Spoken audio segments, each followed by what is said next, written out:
will testify before us. I'm here to talk about vessel number 442. We all know specialized high schools are specialized. I think most of us in this audience, if we were asked to take the test, we wouldn't pass.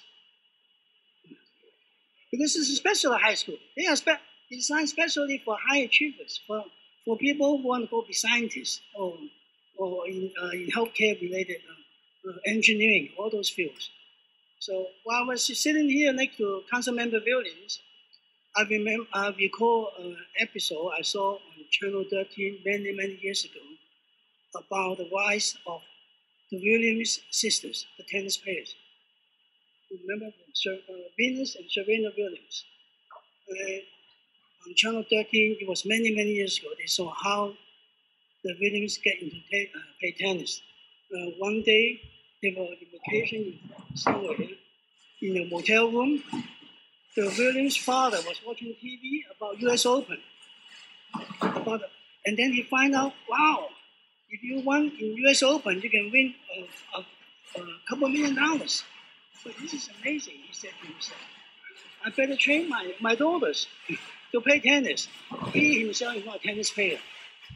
So he went out all the way, spent a lot of time every weekend, took the two daughters, go to tennis fields to play tennis. And later on, they found a coach to help the two sisters, the twin sisters. And eventually, they were stars. Why did I tell this story? Because the story behind is the morale is we have to prepare for anything you want to do. And you have to be involved the parents. As a little kid, they don't know. They go to play tennis when they're 3 or 4 years old, right? So as we have to get the parents involved, for their children's success. Councilmember Weapon said before, people in his neighborhood prepare kids to go to the special high school because by going to special test schools, even when you were 3 or 4 years old. He said it was a disadvantage for other kids. I think this is a fair playing field.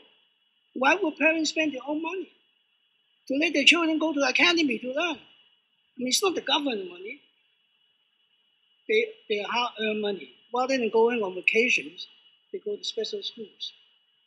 So my point to you, all of you, is that we have to involve more parents, and then we have to inform the parents who have such high schools in New York City, and then we have to inform them.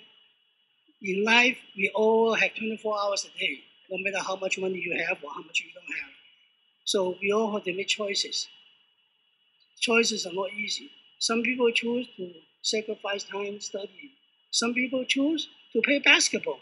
Then they become basketball stars, the NBA players. Some people choose to become musicians. They practice the violin or piano all day long. Special high school is a profession. You have to practice to get in. So my story is encourage all the parents. We have such high schools in New York City. They're very good schools.